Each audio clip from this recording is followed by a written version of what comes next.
Buenas tardes. Les damos la bienvenida a la segunda mesa magistral de nuestro coloquio, titulada Los costos de la historia ambiental, una mirada desde América Latina, a cargo de la doctora Vera Candiani. Mi nombre es Emmanuel Montalvo y seré su moderador en esta ocasión. Primero presentar a la doctora Candiani, quien es docente e investigadora en la Universidad de Princeton, en Estados Unidos. Su trabajo se centra en las interacciones de la historia social, económica y política con las dinámicas propias del mundo físico de la materia, la energía y el tiempo durante los procesos de colonización del antiguo régimen. Su primer libro, nuestro anterior libro, Dreaming of Dry Land, Environmental Transformation in Colonial Mexico, fue aclamado y recibió el premio Eleanor Melville al mejor libro en historia ambiental de la Conference of Latin American History. Actualmente se encuentra investigando un nuevo libro sobre la formación del campesinado en el Nuevo Mundo. Vamos a pasar a la ponencia de la doctora, para la cual le doy paso.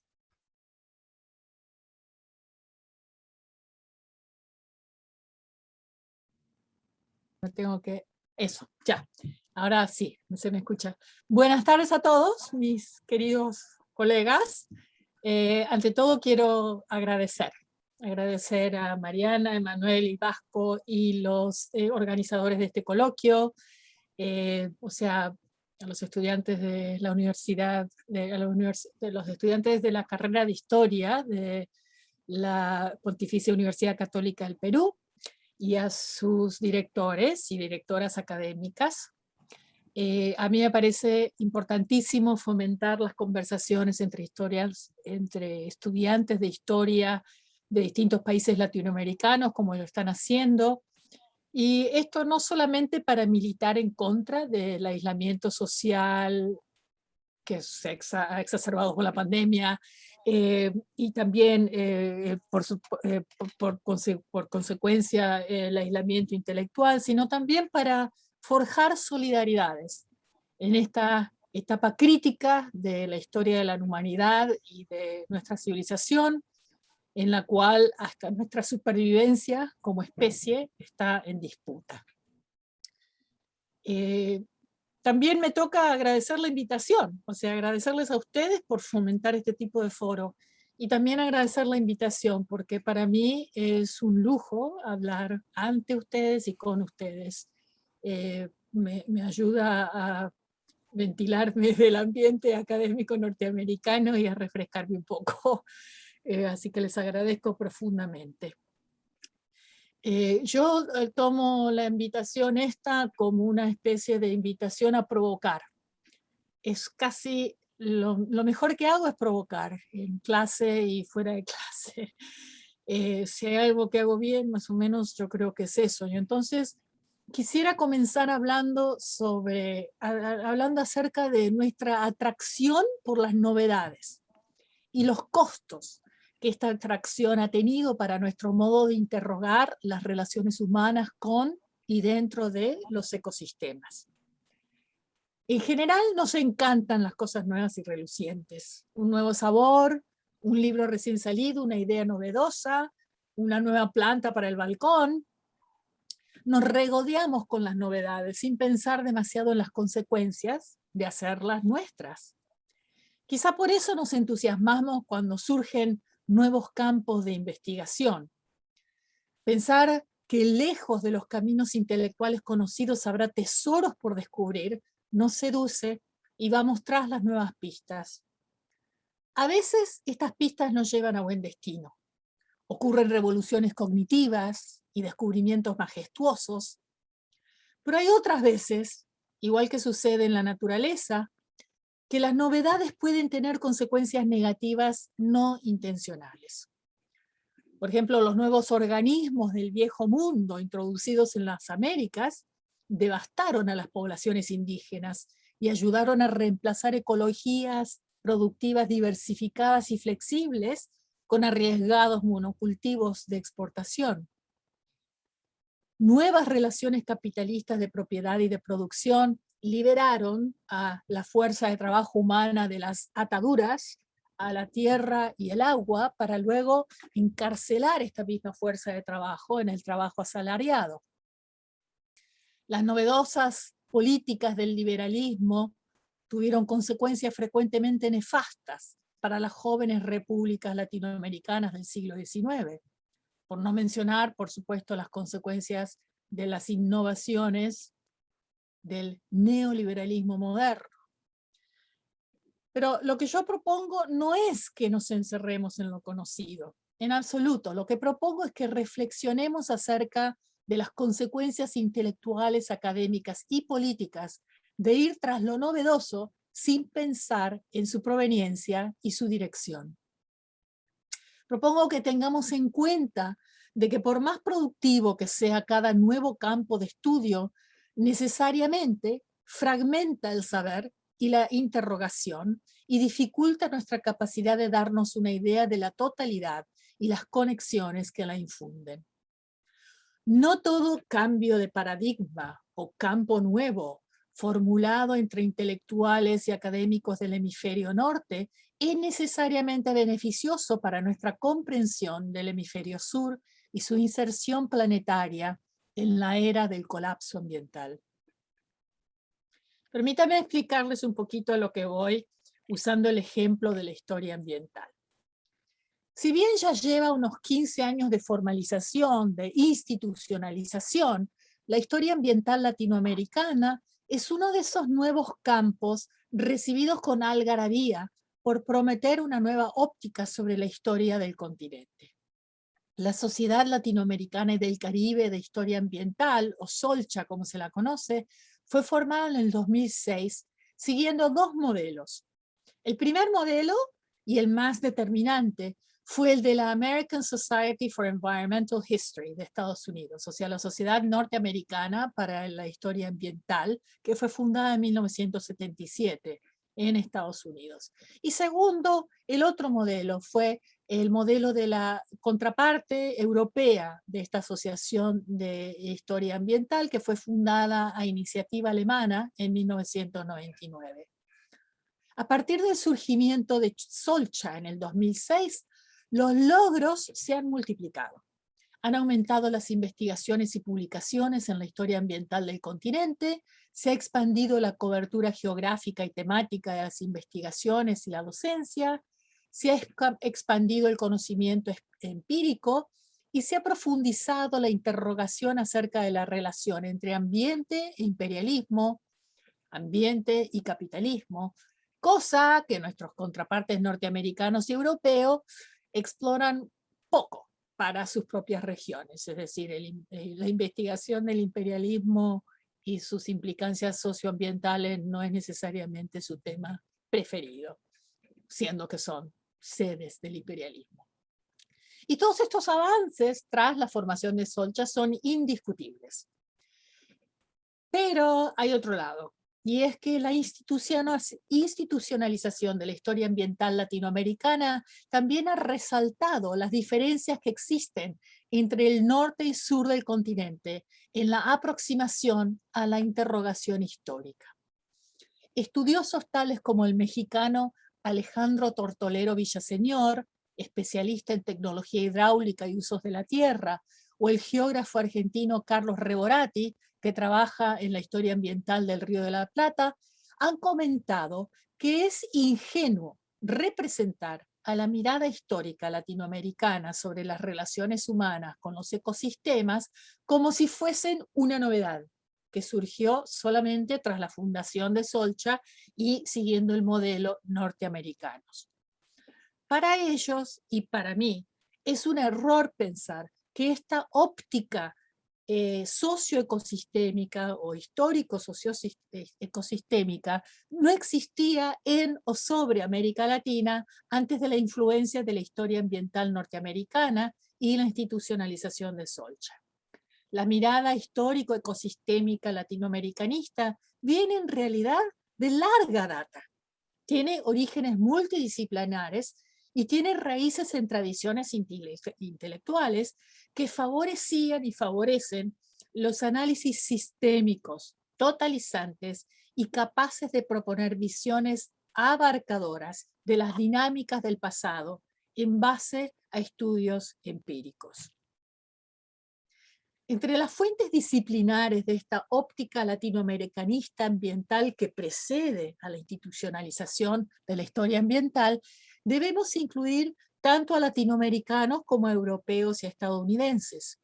Entre ellos están los estudiosos de la llamada Escuela de Berkeley, que incluyó a la geografía y ecología histórica de un Carl Sauer, y también a los antropólogos y arqueólogos peruanistas como Alfred Kroeber o John Rowe, todos ellos influidos por la escuela alemana. Otro pilar de esta tradición latinoamericanista lo constituyó el propio John Murra, ucraniano radicado en Estados Unidos, que fue un estudioso del papel estructurante que tenían los pisos ecológicos en el pasado andino. Por otra parte, en América Latina, las tradiciones formativas de nuestra mirada histórico-ecosistémica fueron las grandes escuelas nacionales de etnología, de antropología, arqueología y disciplinas relacionadas. Entre ellos debemos contar al antropólogo mexicano-catalán Ángel Palerm y a sus discípulos en México, que estudiaron las relaciones humanas con y dentro del ambiente, desde el pasado precolombino hasta el siglo XX. Muchos latinoamericanistas, y especialmente los que venimos de América Latina, también reconocemos como propia la tradición de la escuela francesa de los annales, los analistas, que con enfoque en la historia totalizante y de los largos plazos que iniciaran Lucien Febvre y Marc Bloch ya en los años 20 del siglo pasado, y es una tradición por la cual ascendió también Fernand Braudel, llegó a influir nuestras prácticas en la historiografía latinoamericana. La Escuela de los Annales tuvo un gran impacto en los historiadores de América Latina y Europa, particularmente en México, Argentina, Brasil y España. Y todo esto en parte a través de los múltiples exilios que irradiaron durante la Segunda Guerra Mundial, después durante la Guerra Civil Española, que dispersaron a estos estudiosos por América Latina, y finalmente su redispersión a través de las dictaduras latinoamericanas del Cono Sur de los años 70 y 80, que los mandaron dispersos para que luego regresaran y reenergizaran el estudio estilo analista en América Latina. Por supuesto, también está la tradición marxista y del materialismo dialéctico, también sumamente influyente entre nosotros, dentro y fuera de la academia, una tradición, por cierto, muy bien representada por Carlos Mariátegui, a quien todos ustedes conocen muy bien. Tanto la escuela analista como el marxismo basan sus análisis en las relaciones humanas con la naturaleza, como elementos fundamentales en la formación de estructuras y relaciones sociales, económicas, políticas, culturales e ideológicas. Y todos estos influjos sobre el quehacer histórico en América Latina, o sobre América Latina, fueron muy anteriores incluso al surgimiento de la historia ambiental en Estados Unidos. Es decir, que desde distintas perspectivas nosotros ya estábamos planteando estas interrogantes de la relación entre sociedad, historia y ambiente y ecosistemas antes de que la historia ambiental siquiera se planteara como campo en Estados Unidos. Ambas tradiciones, estas, la analista y la marxista, también dejaron su impronta en la exploración de las relaciones socioecosistémicas más allá de América Latina, como vemos, por ejemplo, en el trabajador del historiador indio Ramachandra Guha. En la India, ambas tradiciones también se asentaron fuertemente. Ahora, donde los annales y el marxismo dejaron huellas menos profundas y bastante más pasajeras, fue entre los historiadores norteamericanos. Y extrañamente hicieron poca mella entre los historiadores ambientales de Estados Unidos. Y esto digo que es extraño porque los fundadores del campo de historia ambiental en Estados Unidos, como Donald Worster o Alfred Crosby, los dos reconocieron explícitamente su deuda con la escuela de los Annales francesa. A lo que voy con todo esto no es a una especie de declaración patriótica y nacionalista de que nosotros en América Latina fuimos los primeros en historia ambiental. Nada de eso. Más bien sugiero que a veces las miradas como la ambiental, que se representan como nuevas, no lo son. Y que al seguir estas novedades con desconocimiento de nuestro propio acervo, de nuestro propio canon, salimos perdiendo.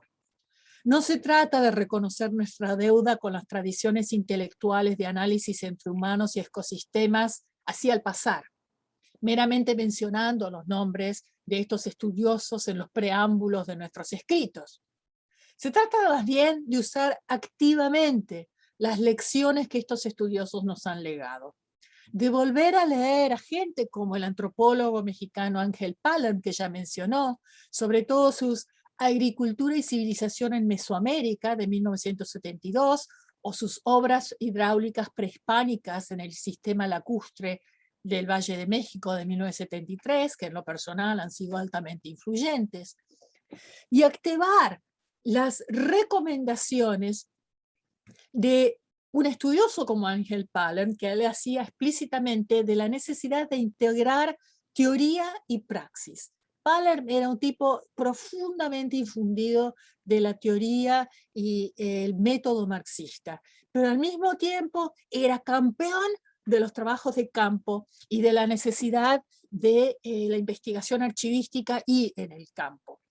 Y Paler también recomendaba no incurrir en un empirismo puro sin aportación o implicancias teóricas. Y por el otro lado, también trataba de dinamizar la teoría, la marxista en su caso, quitándole las capas de osificación y dogmatismo stalinistas que se habían acumulado hasta el momento de la práctica de Palerm, y también dinamizar esta teoría como una vertiente que no era puramente teórica, separada del trabajo empírico, que tornaban tenían el riesgo de tornar esta teoría en algo pasajero, como una moda simplemente, y no como un método útil y dinámico. Se trata también de revisar el trabajo de gente como Juan Carlos Caravaglia, que estudió la historia agroecológica del Río de la Plata, o como Antonio Helio Brailovsky y Dina Fogelman, que son autores de la memorable Memoria Verde de 1991, e incluso al brasilero Sergio Buarque Yolanda, con sus raíces de Brasil. Volver a leer a estudiosos internacionales que tomaron muy en serio la cuestión ecológica, como el propio John Murray, proponente de la noción de los nichos ecológicos como articulantes de las sociedades andinas. Distanciarse de estas tradiciones para abrazarnos al modelo de historia ambiental norteamericano o germánico nos ha privado de los nutrientes de este canon latinoamericanista y nos ha creado tres tipos de problemas. El primer problema es temporal. A diferencia de los latinoamericanistas tales como los que acabo de mencionar, los estudiosos que trabajan en la modalidad de la historia ambiental norteamericana tienden a concentrarse en las problemáticas del siglo XX o a lo sumo siglo XIX. Ahora, enfocarse en el siglo XX o en el siglo XIX en términos del análisis socio o histórico ecosistémico es totalmente legítimo si lo que se busca es comprender y explicar cómo son las relaciones entre humanos, naturaleza y el Estado-nación, por ejemplo, o el capitalismo, o el imperialismo maduro. Pero esta mirada de tan corto plazo no puede detectar procesos lentos que ocurren en otra temporalidad, procesos que ocurren en la longue durée, en la larga duración, tales como los procesos de desertificación o de sucesión y regeneración forestal, o las grandes tendencias demográficas, o incluso los lentos y complejos procesos de colonización, que son, por cierto, diferentes de los procesos de conquista, que son bastante repentinos. Todos estos procesos ocurren en tiempo ecológico y evolutivo, e incluso a veces ocurren en tiempo geológico, que de por sí trascienden las fronteras temporales políticas del tránsito de colonia a república, por ejemplo, o las unidades de análisis temporales que nos impone la historia política. Y por lo tanto trascienden los paréntesis temporales de 2 siglos o de siglo y medio, como en el siglo XIX o XX. Estas miradas de corta duración son lo opuesto a lo que logró el inimitable brasilianista Warren Dean con su libro With Broad Axe and Firebrand de 1997, que analiza el lento surgimiento de Brasil desde los primeros humanos en asentarse en la floresta atlántica y a través de la plurisecular destrucción de este ecosistema. Mirar el corto plazo o a través del corto plazo es también lo opuesto de lo que yo modestamente intenté hacer en mi libro de 2014, si me perdona un poquito de autopromoción. En otras palabras, contamos con historias ambientales de la modernidad que son muy buenas, pero que raramente penetran muy a fondo, porque con miradas de tan corta duración necesariamente se pierden los procesos psicológicos importantes que ocurren en otras escalas temporales. Frecuentemente en la historia ambiental latinoamericana reciente, en la que se dio post-institucionalización de historia ambiental tras Solcha, el periodo colonial, ya por no mencionar el precolombino, cuando aparecen en el escenario lo hacen como inmóvil telón de fondo, frente al cual se desarrolla lo que al autor realmente le importa, que es lo reciente. Siglo XX, máximo siglo XIX. Esta carencia de profundidad temporal no es peculiar de la historia ambiental latinoamericana, ya que es particularmente pronunciada en la historia ambiental estadounidense y también la alemana. Un segundo problema que emana, aparte de lo temporal, hay otro problema que emana de este no arraigarse en el propio acervo metodológico, teórico y empírico del canon latinoamericanista. Y es que la historia ambiental latinoamericana institucionaliza tras el modelo norteamericano, que se institucionaliza tras este modelo norteamericano ambientalista que a su vez surgió y generalmente sigue anclado a 3 problemáticas. El historiador Mark Carey, que probablemente les sea conocido porque trabaja en la historia de los glaciares andinos, fue quien señaló que estas 3 problemáticas a las que sigue anclada la historia ambiental latinoamericana, siguiendo el modelo norteamericano, son las problemáticas del capitalismo, imperialismo y la conservación, junto con un enfoque sobre la depredación y el deterioro ecológico como temáticas y el Estado-nación como unidad de análisis.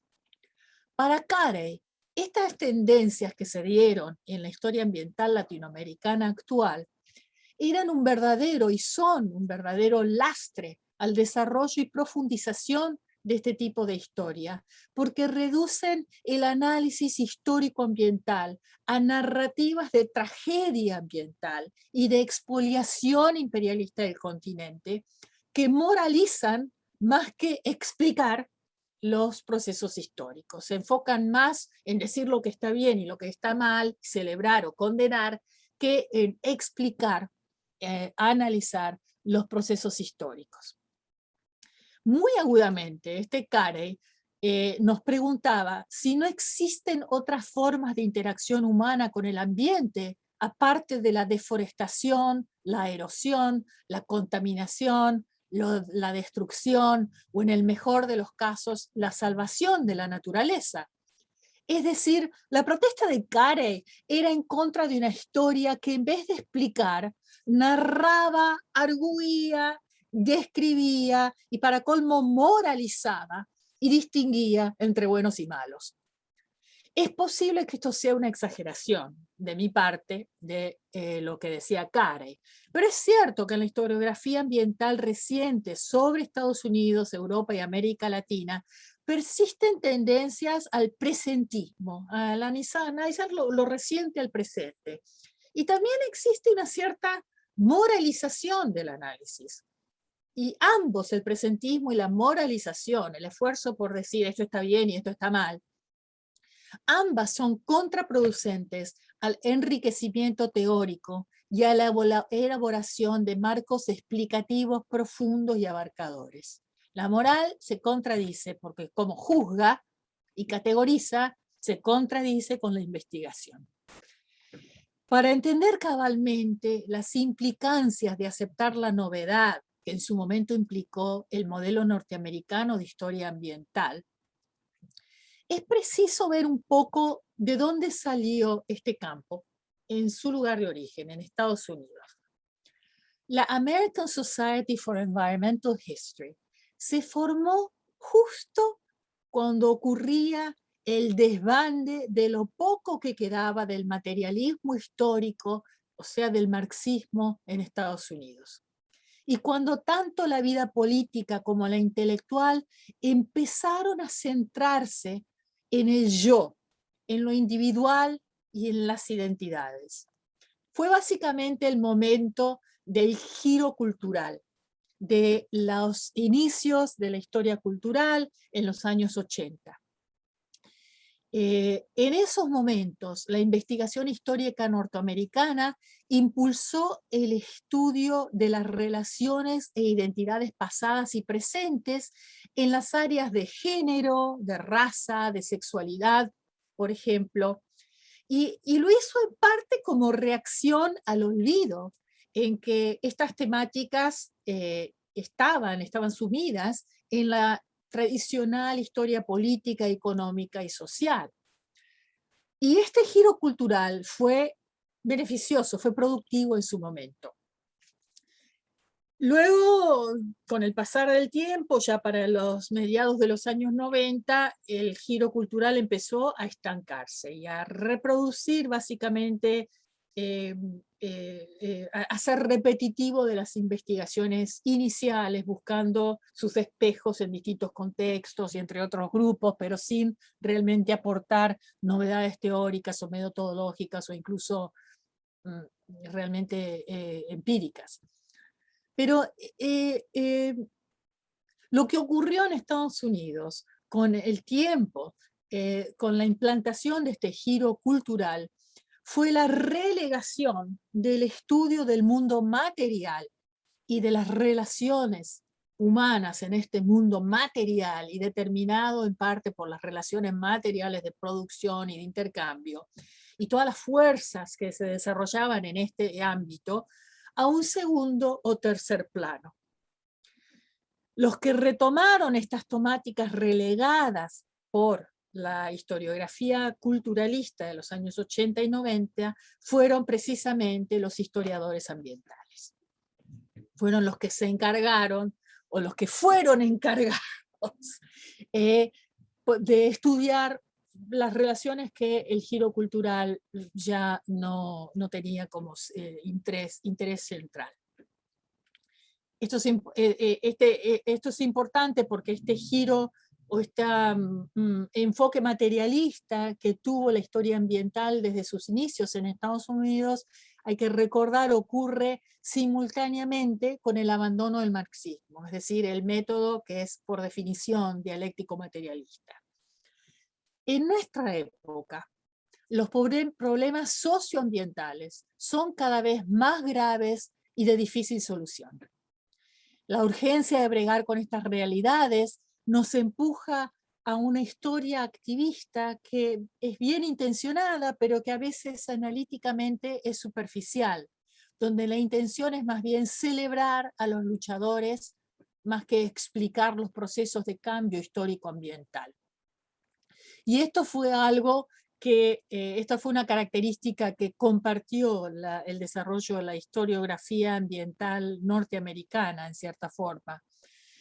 El problema es que para encontrar soluciones a los urgentes problemas que no se trataron más que superficialmente en la COP26 que transcurre o que acaba de suceder, necesitamos no una historia que salude a la bandera, que celebre sino más bien una historia que explique con despiadado rigor la formación histórica, la lógica social y material y las dinámicas ecosistémicas y energéticas de la realidad ambiental catastrófica que nos rodea. Hay una diferencia entre proveer las bases empíricas, teóricas y analíticas históricas para poder sobre ellas proponer un programa informado para la acción política. Hay una diferencia entre eso y hacer historia para celebrar a los actores sociales de los movimientos ambientalistas. Lo uno aporta instrumentos de trabajo y elaboración para la acción política ambiental eficaz y radical. Lo otro meramente vitorea los logros o no logros de estos sectores en el activismo político. Ahora me van a empezar a tildar de reaccionaria probablemente, pero aguanten un poquito y veremos a dónde vamos.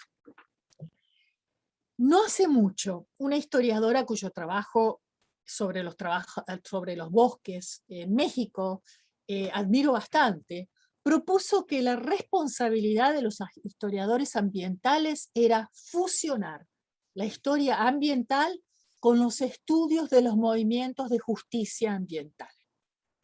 Esta historiadora, con la cual en otros ámbitos estoy muy de acuerdo,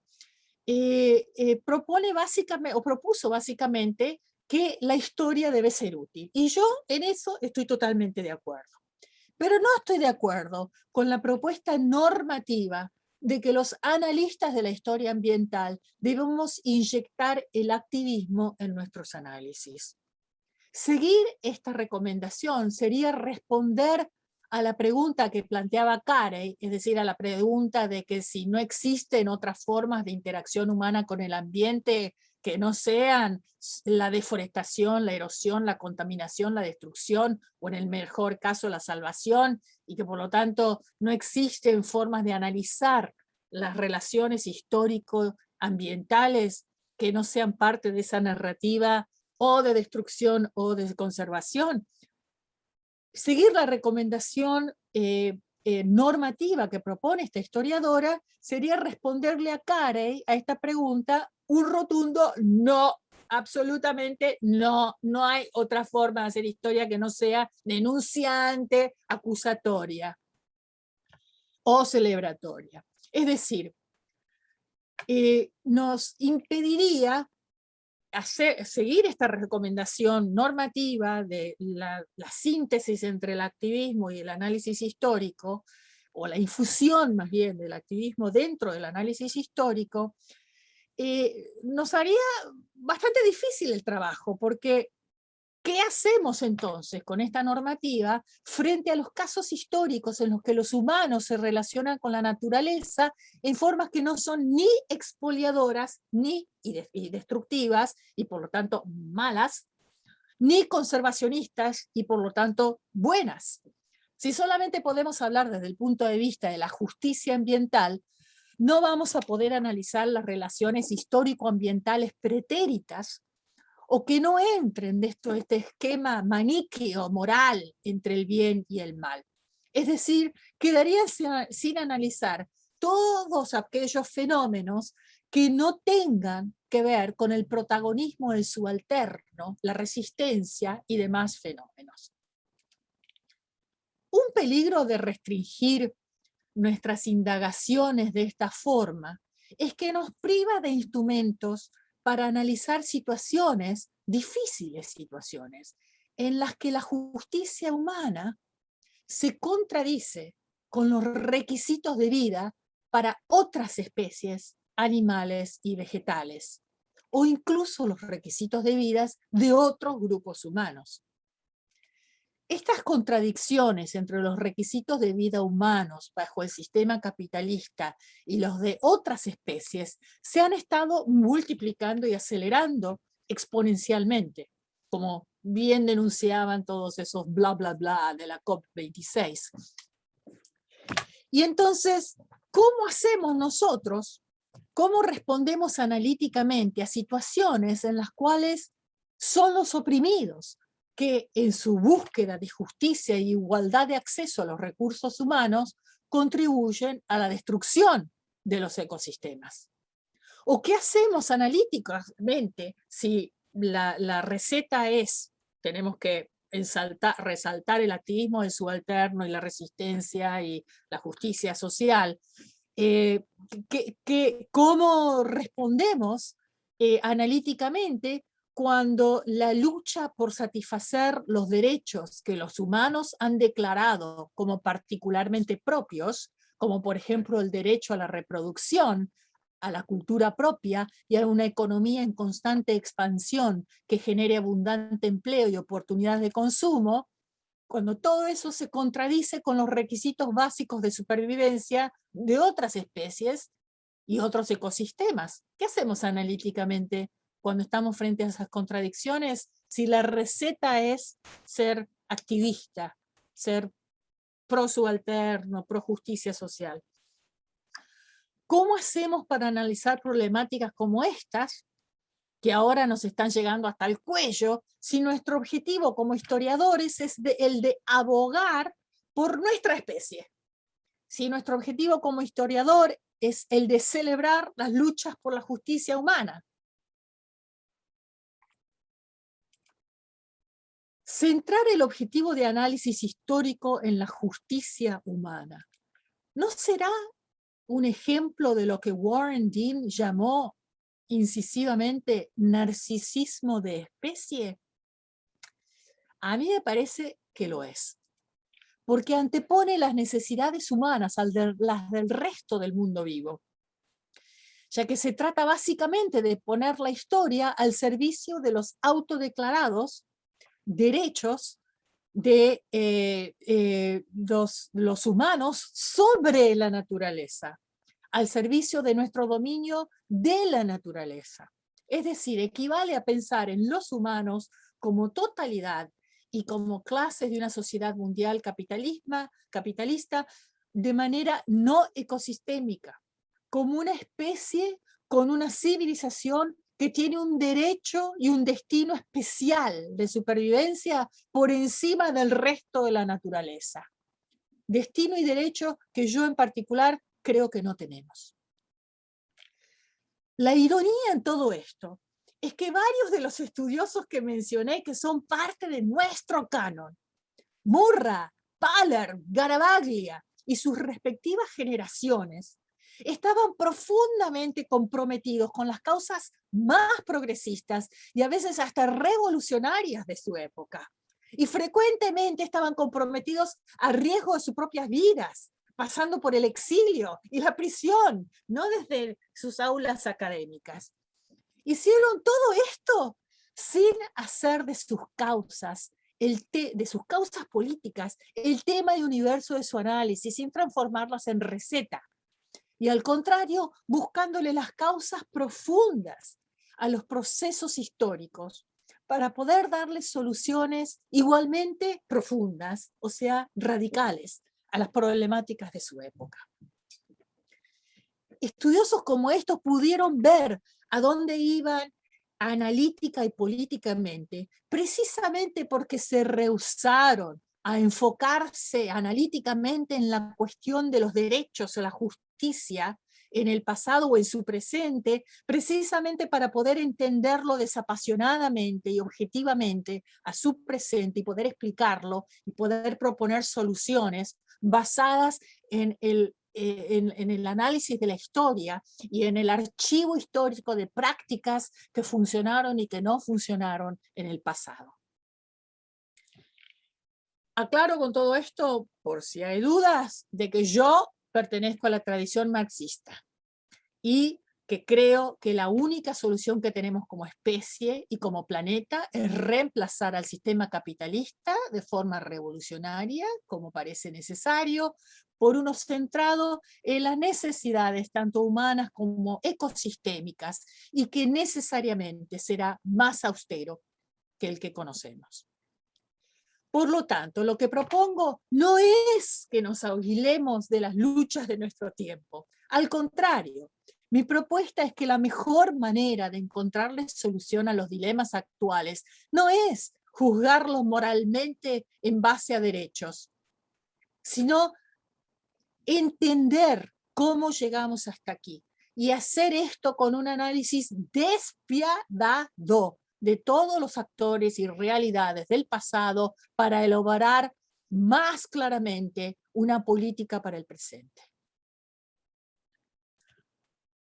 Y propongo esto porque mucho margen de maniobra no tenemos, según, por lo menos no según el informe de la Comisión Internacional sobre el Clima.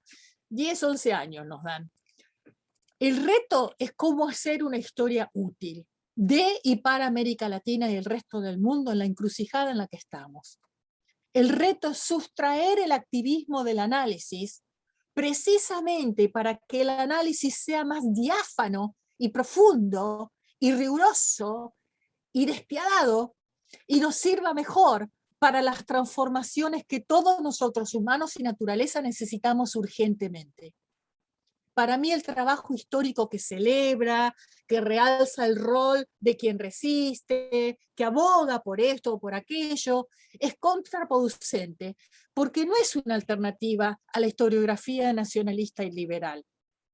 En vez de revelar la lógica de cómo evolucionaron nuestras relaciones con la naturaleza bajo el capitalismo y antes de él, en vez de explicar por qué el presente es como es, este tipo de historiografía activista simplemente desplaza el enfoque de nuestro antropocentrismo de un sector al otro. En vez de hablar de los héroes nacionales y de las élites y todos los demás como los autores de nuestro destino fantástico, hablan de su alterno. Simple traslación, no transformación profunda de lo que estamos haciendo. Volviendo al tema de las novedades. Importar acríticamente el modelo entonces novedoso de la historia ambiental norteamericana ha tenido costos. Nuestras tradiciones historiográficas raramente penetran en el quehacer de los historiadores ambientales norteamericanos. O sea, para ellos, el marxismo, el método de los analistas, que está tan arraigado los dos en nuestro quehacer, mucho no entran. Mientras tanto, al institucionalizar nuestra historia ambiental sobre el modelo norteamericano, nosotros sí erigimos a Bill Cronon, a Alfred Crosby, a Donald Hughes, a J.R. McNeill como el canon ambientalista, en vez de hacerlos parte de nuestro canon ambientalista, de mirada ambiental, en vez de ponerlos como merecen, estar a la par con un Pallern, con un Garavaglia, con un Mariátegui, con nuestros propios analistas del pasado. Y al hacer esto, a constituirlos a ellos como el canon y el modelo, hemos descuidado a nuestro propio archivo metodológico, teórico y empírico. Al crear un campo aparte en historia ambiental de lo que Carlos Reborati, el geógrafo argentino, llama el núcleo duro de la historia, o sea, la historia política, económica y social, la historia ambiental ha tenido el efecto negativo de eximir a los que practican estas otras formas de historiar en el núcleo duro de la necesidad de tomarse en serio las condiciones socioambientales y también los límites que imponen esas condiciones socioambientales sobre los procesos que ellos mismos estudian. O sea, díganme cuántos economistas hay que puedan hablar del no crecimiento económico como modelo o que puedan presentar las limitantes ecosistémicas al crecimiento económico. No sé si me van a poder mencionar muchos. Es decir, habiendo especialistas en la historia ambiental, los historiadores del núcleo duro de la historia, tanto en América Latina como en Estados Unidos y el resto, se han visto libres de tener que arraigar sus estudios en el mundo físico, evolutivo y biológico. Y parecen haberse sentido también libres de imaginarse que los procesos y fenómenos que analizan no tienen nada que ver con las realidades materiales y las ecologías sobre las cuales se desarrollan. El efecto total es la reducción drástica de la utilidad de la historia para los desafíos ambientales y sociales del presente. Porque si los historiadores políticos, económicos y sociales no abordan los problemas de las limitantes ecosistémicas, y nosotros, por otro lado, los dejamos salirse con esa vuelta, entonces no estamos haciendo una historia útil. A mi modo de ver, esta especialización del estudio de lo material y de lo ambiental en un campo separadito de la historia ambiental ha tenido un gran costo, y este ha sido el costo de erigir a la historia ambiental como campo aparte, de que el estudio de la relación histórico-ambiental o socioambiental no está a la raíz y al centro de todo el quehacer histórico, como debe estarlo, especialmente ahora, en este momento, en este instante. Entonces yo me pregunto si por ahí no sería hora de disolver estas separaciones, de reintegrar los saberes, como proponía Immanuel Wallerstein hacer con los saberes sociales y científicos. ¿No será hora? No propongo necesariamente de que desaparezca la historia ambiental, pero ¿no será hora de reintegrar la mirada socioecosistémica y histórico-ecosistémica en el centro del núcleo duro de la historia? Que nadie, ni siquiera los historiadores intelectuales, puedan abrir la boca sin mencionar al ecosistema y sus limitantes, las limitantes objetivas de las ideas que elaboran. Aclaro, de ninguna manera yo soy defensora de las ortodoxias de por sí, pero sí estoy a favor de estudiar los orígenes de las novedades que queremos incorporar a nuestro quehacer. Constantemente se nos alienta a producir y consumir nuevas teorías, nuevos métodos, y a deshacernos de los viejos, cuando en realidad los métodos viejos todavía nos sirven bien para analizar y entender el mundo. Por ahí necesitan algún ajuste aquí y allá, por ahí las novedades son buenas, pero este requisito de estar constantemente innovando y produciendo novedades e importando novedades tienen costos y tienen también un origen. ¿De dónde sale este impulso a la novedad? ¿Y cuándo surgió? Pregúntense eso. Dense cuenta de la coincidencia entre el impulso a la constante innovación por la innovación misma y al consumo ilimitado de nuevas ideas producto y el impulso de la economía de mercado del capitalismo. Coinciden, ¿no? Que esta economía de mercado del capitalismo nos exige que consumamos y tiremos a la basura, y que nos inventa nuevas necesidades cuando en realidad estábamos bastante bien con el vasito que ya teníamos, con los cubiertos que ya teníamos y demás. Fíjense incluso en el lenguaje de las becas. Si no prometes innovar, no te dan la beca. De modo que fíjense bien en los orígenes y significados de las novedades antes de llevárselas a casita, porque a veces pueden hacer mucho lío y pueden ser muy destructivas y reemplazar y desplazar a todas las especies que teníamos en casita y que operaban muy bien, gracias. Entonces se trata de integrar, no de reemplazar, de aceptar lo nuevo cuando realmente nos sirve, pero no de maníacamente ir tras la novedad y la innovación.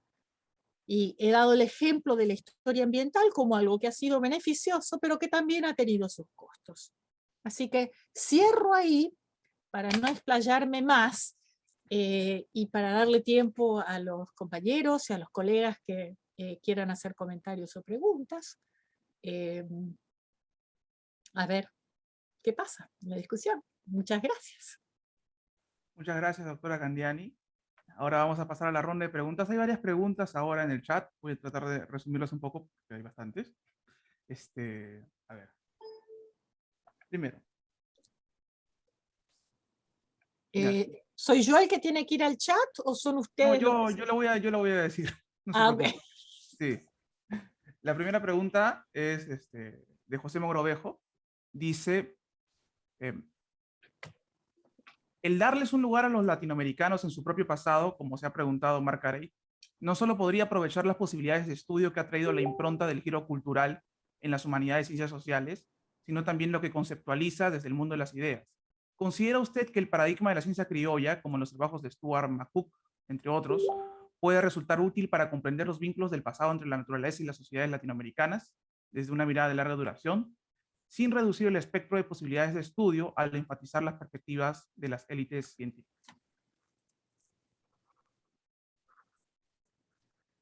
¿Contesto ahora? ¿Voy contestando las preguntas a medida que surgen? En este caso sí es un poco larga, podría ser. No, está bien, perfecto, pero a ver, el tema de la ciencia criolla. Eh, mm,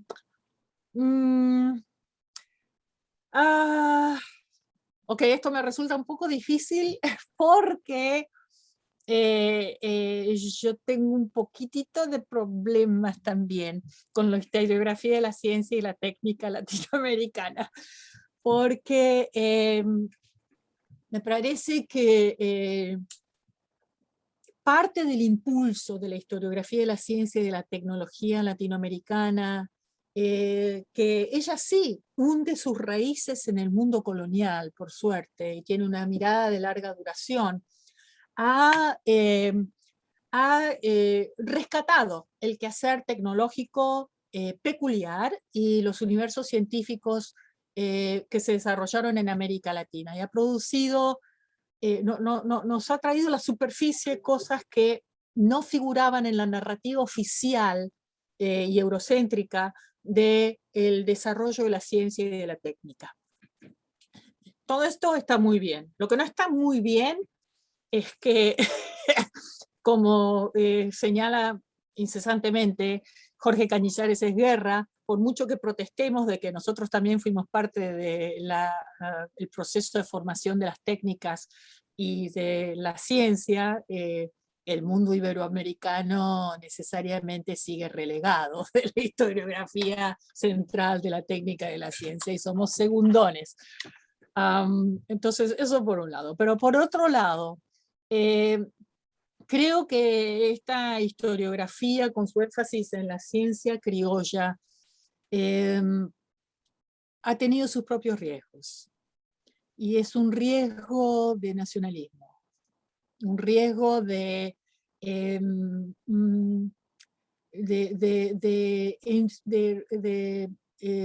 tratar de rescatar y celebrar el protagonismo de los practicantes de la historia y de la técnica criollos, para demostrarlos como integrados a las corrientes de su época o como incluso innovadores en las corrientes de su época. Esto segundo me parece muy bien, o sea, tenemos que tener una narrativa técnica del pasado tecnológico y científico que sea integradora. Lo que me produce problemas es el aspecto reivindicativo. Nosotros también, nosotros sí. ¿Por qué? Porque es parte de lo mismo que vengo diciendo, de que es, reemplaza o puede llegar a reemplazar el análisis profundo de la lógica de estos empeños tecnológicos y científicos en su momento. ¿Por qué eran así? ¿A qué respondían? Me quedo ahí para no hablar de más. Está bien, gracias, gracias, profesora. La siguiente pregunta es de Juan Lang, ¿no? Él nos cuestiona. Si deseamos cambiar las cosas, primero se tiene que hacer un buen diagnóstico. Es urgente entender lo que nos rodea a profundidad para luego realizar el cambio. Ante ello, ¿lo políticamente correcto puede llegar a oscurecer el análisis en la historia medioambiental? ¿Cuán peligroso es esto para la disciplina histórica? A ver, estoy accediendo al texto porque a veces cuando las preguntas son largas me pierdo.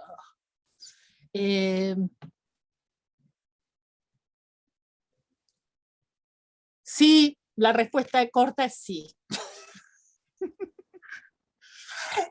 Y sí, es peligroso para la disciplina histórica porque nos prohíbe hablar de temas con las palabras que corresponden.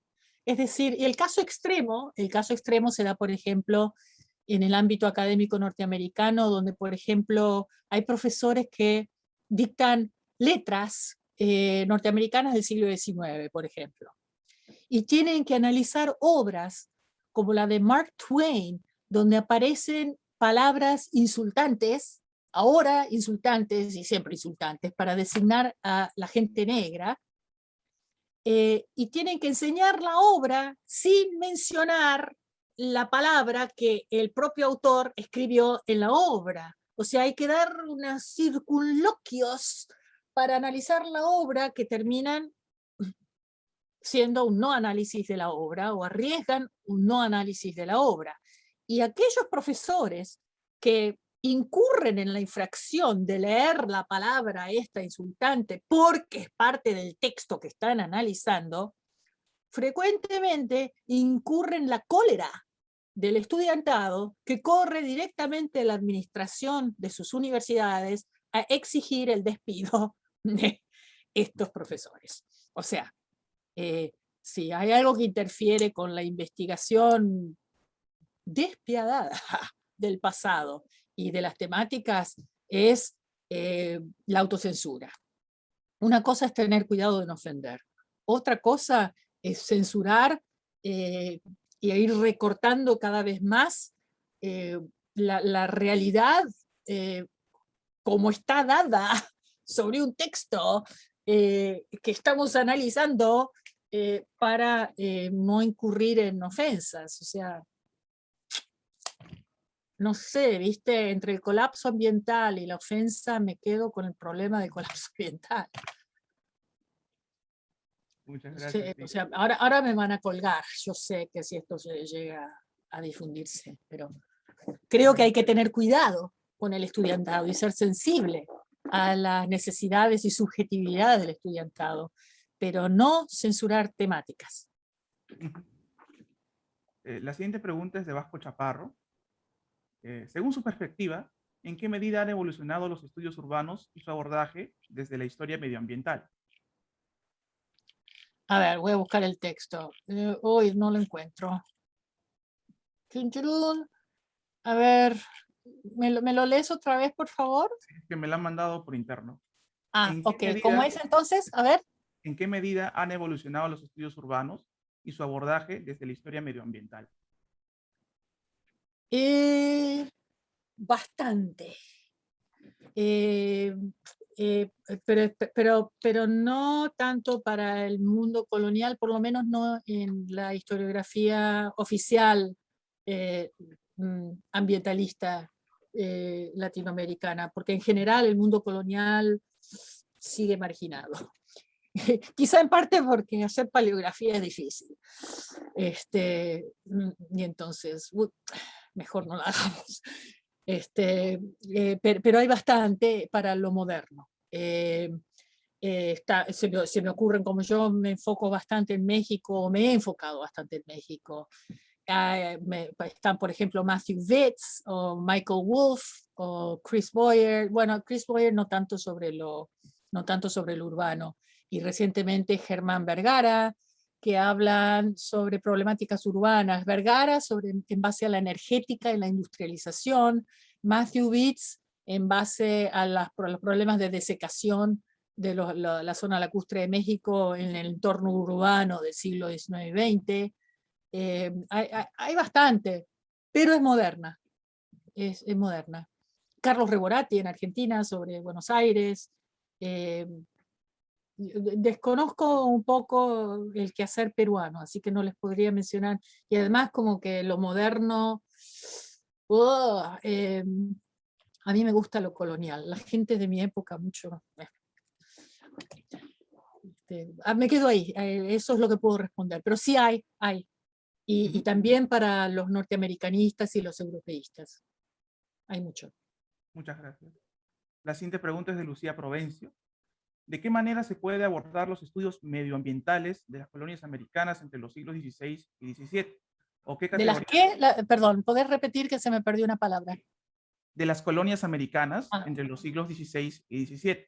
¿Qué categorías pueden ser útiles para el estudio del mundo colonial a partir del ambiente? eh, bueno, el concepto de colonización, para empezar, Ujú. porque el concepto de colonización tiene una doble acepción. Una es la colonización social, política, económica, bla, bla, bla, pero la otra es el concepto de colonización en la biología, como sucede en ecosistemas. Y si nosotros pensáramos en la colonización de los, no, no en la conquista, me alegra de que te enfocaste en la colonización y no en la conquista, en la colonización de los siglos XVI, XVII e incluso XVIII en América Latina, eh, veríamos que hay una...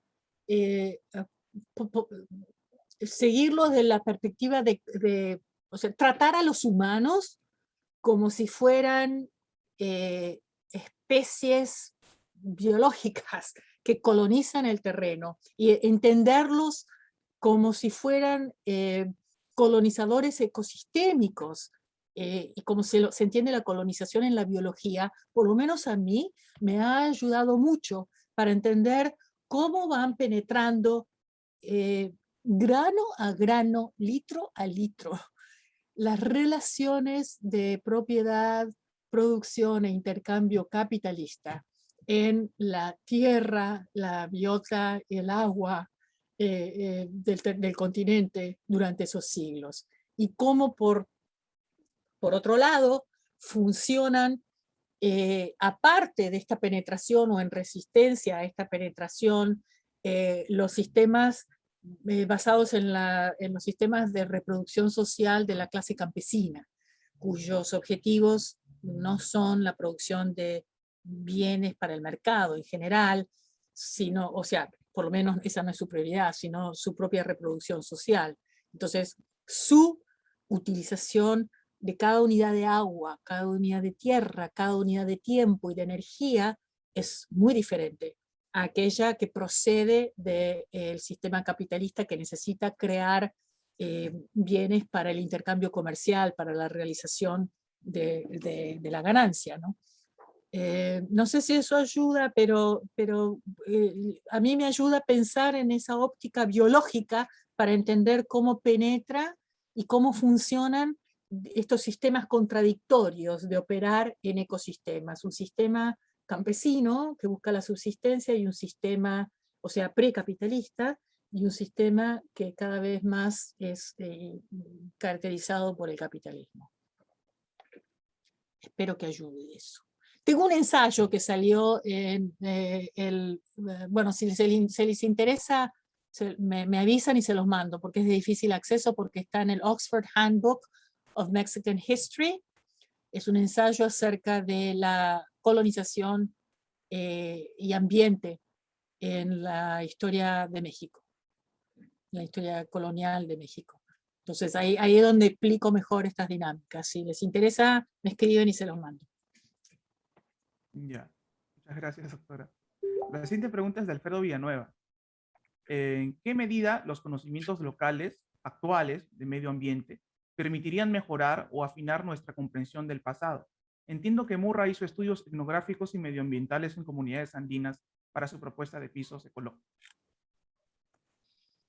Bueno, eso es fundamental. O sea, no vamos a mirarlo todo desde un globo. Es fundamental para hacer un verdadero análisis cuidadoso de las interacciones ecosistémicas.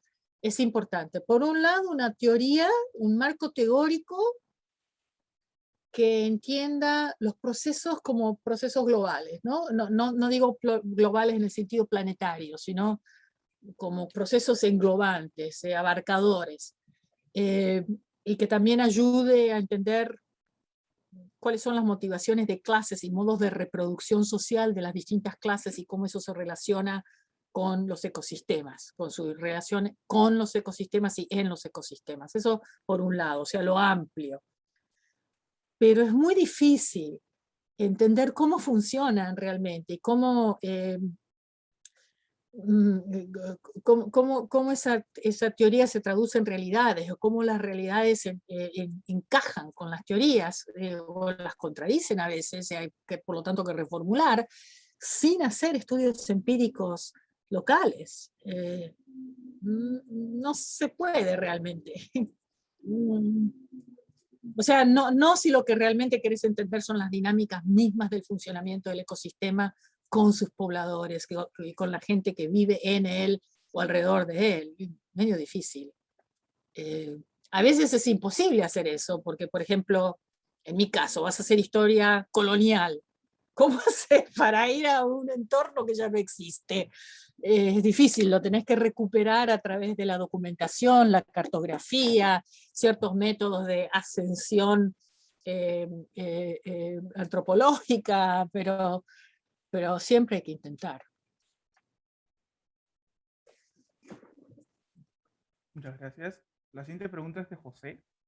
Dice, algo que caracteriza la producción historiográfica latinoamericana es su amplio conjunto de trabajos sobre la historia agraria, pero de los cuales no hay muchos, aunque eso está cambiando, que aprovechando esa vasta producción generan estudios de lo que podría calzar como historia medioambiental. Expandir el análisis hacia esos campos de estudio ya consolidados nos permitiría también retornar a las raíces intelectuales de la investigación multidisciplinaria de quienes investigaron el rol del entorno natural en la formación de sociedades americanas. Totalmente. O sea, sí, un sí enorme, así.